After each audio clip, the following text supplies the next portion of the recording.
دوستان عزیزم، درود و مهر. امیدوارم حال دلتون عالی باشه. امروز آموزش آبگوشت حالاو سنندج رو داریم که یکی از لذیذترین و خوشمزه ترین آبگوشت‌های ایرانیه با یک روش و پخت کاملا متفاوت.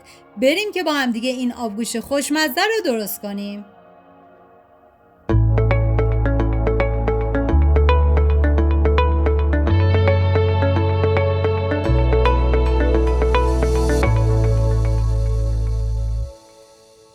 مواد لازم: بادمجان، گوشت گردن یا ماهیچه یا سردست، دنبه گوسفندی، سیب زمینی، پیاز، آبقوره، نخود، لوبیا سفید، برنج نیمدانه، بلغور، سبزی تازه، نعنا خشک و ادویه‌ام شامل نمک، فلفل سیاه و زردچوبه هستش. حالا ما پیازی که داریم کاملا ریزش میکنیم و سیب زمینی رو به تیکه های بزرگ برشش میزنیم و بهتون پیشنهاد میکنم که این آبگوشت خوشمزه رو درست کنیم. مطمئنم عاشقش میشید. و بادمجونم میتونید هم با پوست استفاده بکنید، هم میتونید مثل من طبق تصویر پوستش رو بگیرید و بعد از اون برشش بزنید و نمک روش بریزید و بذارید تا تلخی بادمجون کاملا گرفته بشه. دلیل این که با پوست استفاده میکنن یا مثل من مقداری از پوستشو میگیرم برای اینه که بادمجون فرم خودشو کاملا از دست نده. و سبزی که استفاده میشه نعنا، جعفری، پیازچه، برگ چغندر یا اسفناج هستش که من کاملا ریزشون کردم. و من برای این آبگوشت از گردن گوسفندی و مقداری دنبه استفاده کردم. حبوباتی که از 24 ساعت قبل خیس کردیم میریزیم داخل قابلمه، پیاز رو بهش اضافه میکنیم و ادویه‌ها که شامل زردچوبه و فلفل سیاه هستش رو توی این مرحله به گوشت اضافه میکنیم. آب میریزیم و میذاریم تا گوشت با حبوبات کاملا پخته بشه. ببینید این آبگوشت به دلیل آبقوره‌ای که داره به آبگوشت قوره هم معروفه. حالا توی این فاصله من داخل تابه روغن کنجد ریختم که شما از هر نوع روغن دیگه ای میتونید برای سرخ کردن بادمجون استفاده کنید. ببینید بادمجون هم میتونید سرخ بکنید، هم میتونید اصلا سرخش نکنید، دیگه کاملا سلیقه‌ایه. من میذارم تا بادمجون کمی سرخ بشه، نیاز نیست که بذارید خیلی سرخ بشه. و بعد از اون میریم سراغ آبگوشتمون که تقریبا دیگه پخته شدن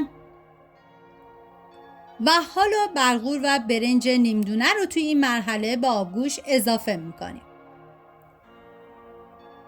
ببینید موقعی که برنج رو اضافه میکنی با بلغور رو حتما چندین مرتبه هم بزنید که ته نگیره. و حالا من یه هم میزنم تا کاملا با هم دیگه مخلوط بشن. واقعا دم سنندجای عزیزمون گرم با این آبگوشت فوق‌العاده خوشمزه شون. و حالا من میذارم تا برنج با بلغورم کاملا پخته بشه و بعد از اینکه پخته شد ببینید 45 دقیقه آخر ما سبزی و سیب زمینی رو بهش اضافه میکنیم و یه هم میزنم تا کاملا با هم دیگه مخلوط بشن. واقعا تنوع آبگوشت تو ایران ما خیلی زیاده و یکی هم از یکی خوشمزه تر، ولی این آبگوشت سنندج اصلا یه روش پخت کاملا متفاوتی داشت. و بعد از اینکه دیگه سبزی با سیب زمینی کاملا پخته شدم من مقداری از دنبه رو برمیدارم با نعنا خشک کاملا میکوبم و بعد از اون به آبگوشت اضافه میکنم. این کار باعث میشه که طعم آبگوشتتون رو خیلی خوشمزه تر میکنه و بهتون پیشنهاد میکنم که حتما این کار رو انجام بدید. و حالا توی این مرحله من نمک رو بهش اضافه میکنم و مقداری نعنا خشک رو میریزم رو دنبه ها و کاملا لهش میکنم و بعد از اون به آبگوشت اضافه میکنم.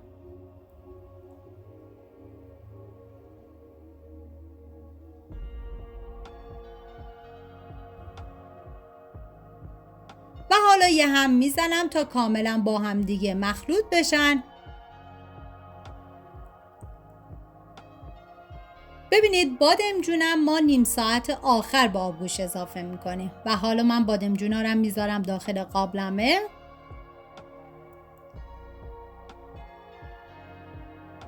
و دیگه سر قابلمه رو میذارم تا این آبگوشت کاملا جا بیفته.